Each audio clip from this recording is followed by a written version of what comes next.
Tonight, a West Michigan real estate report is revealing two key findings in our area's housing market. News Channel 3's Maria Serrano has been digging through the report and spoke with experts who believe the housing market will stay hot in 2022. Real estate experts tell me right now there are still more buyers out there than available homes. Cookies served. Hi, sweetheart. Now, this open house is ready for guests. Nice view, huh? Families checking out this home for sale. Did you see that? On Mill Lake in Battle Creek. So you can do your boating and enjoy the sandy beach. A 2021 real estate report says West Michigan's housing market is hot. The average number of days a home stayed up for sale in the Battle Creek, Kalamazoo, and Lakeshore area dropped about 50% from 2020 to 2021. And so there's a big, I don't want to use the word fight to get a house, but it almost feels like that for buyers nowadays. According to the report, a Kalamazoo home stayed on the market for 22 days last year, compared to 39 the year before. Battle Creek homes sold within 25 days on average in 2021. It was 42 days in 2020. So this is on the MLS. Homes are flying off the market, and on top of that, prices keep rising. Experts say part of it is due to a high demand in homes and low supply. The report also shows fewer homes were for sale in Kalamazoo, Battle Creek, and West Michigan Lakeshore properties in 2021 than 2020. We need more people to list. We have a lot of buyers. Remaxx Realtor Dyan Davis tells me the Battle Creek area has a low inventory of homes. It's almost like a part-time or a full-time job for a buyer. Even if you have a great realtor looking for, the only thing we're seeing that could maybe increase our inventory would be new construction. Experts say they expect 2022 to continue to be a seller's market.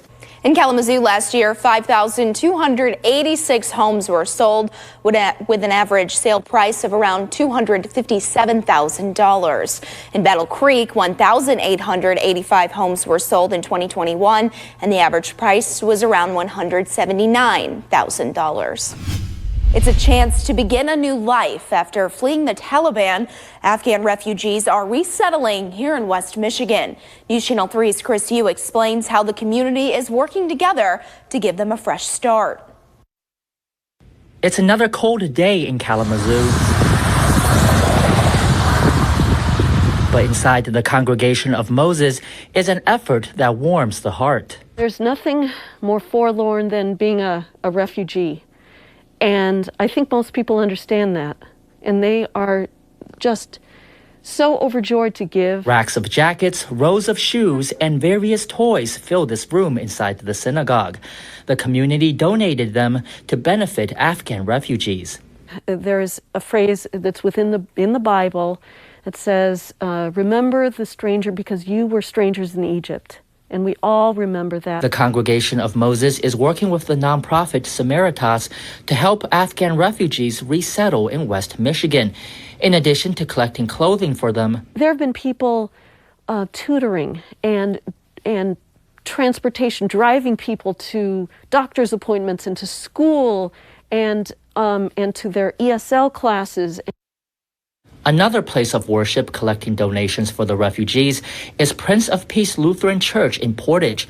Furniture, cleaning supplies, and cookware fill the church's gym. To have this kind of outpouring from a community is going to really make you feel that there are people that care about you. The Prince of Peace Lutheran Church has been collecting donations for those in need for years. Originally, the items were being kept in this room as well as this one over here across the hall. But since the arrival of the Afghan refugees, the church has expanded its scope and is now filling its hallways with more donations like tables, as well as filling more rooms with other items like bikes and children's toys. Samaritas says about 100 Afghan refugees have been helped so far. But with more refugees on the way, donations are still welcome to welcome them into the community. A lady came with her 3 children, and she was saying how she had to, literally push them over the fence to the airport to get them, safely out.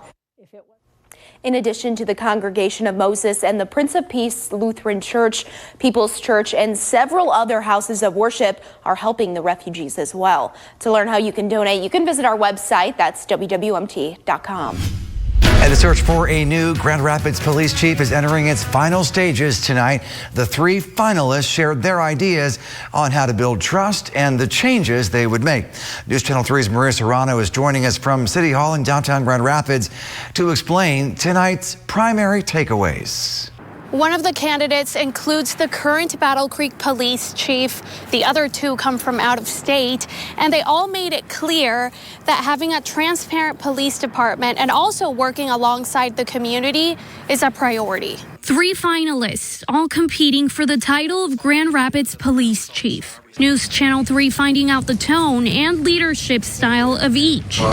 When asked about the need for more GRPD police officers, Battle Creek Police Chief Jim Blocker says adding more officers is not necessarily the answer to addressing rising crime rates.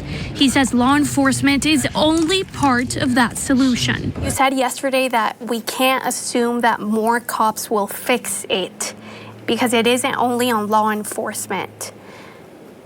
Explain that. This idea of just adding more people to address crime is misunderstanding the idea that crime and its increase is a law enforcement problem. Others, like Chicago Police Commander Eric Winstrom, making bold promises. If I'm the chief in Grand Rapids Police Department, the idea is to make the Grand Rapids Police Department a great place to work for officers. Commander Winstrom says he'll support, empower, and encourage creativity among police officers. Enhancing the positive community engagement of officers in Grand Rapids would be an immediate priority for me. How's everyone? But a priority for retired Milwaukee Police Inspector Utiki Jackson includes going out and addressing concerns from the community. Just engaging the community face to face. All 3 candidates would be new to Grand Rapids, hoping to gain the trust of the people over time. Seeking out and exploiting every opportunity to work with the community and the neighborhoods. 2 of the candidates also speaking from personal experiences to guide their policing decisions in Grand Rapids. You even spoke about your experience when you were 11 with your brother being arrested. Yes, making sure the officers are spending their time in the most productive manner possible maybe is not going out and arresting low-level drug offenders. Inspector Jackson says he shot and killed an unarmed man in 1997. The shooting was ruled justified, but made a permanent impact on his life. What goes through your mind as you look back at that experience? And what role do you think this story or experience will play if you do become the chief? Ensuring that our training programs are meeting state standards. The city is accepting community feedback on all 3 candidates until Wednesday. The city manager says a decision won't be made until a couple more weeks.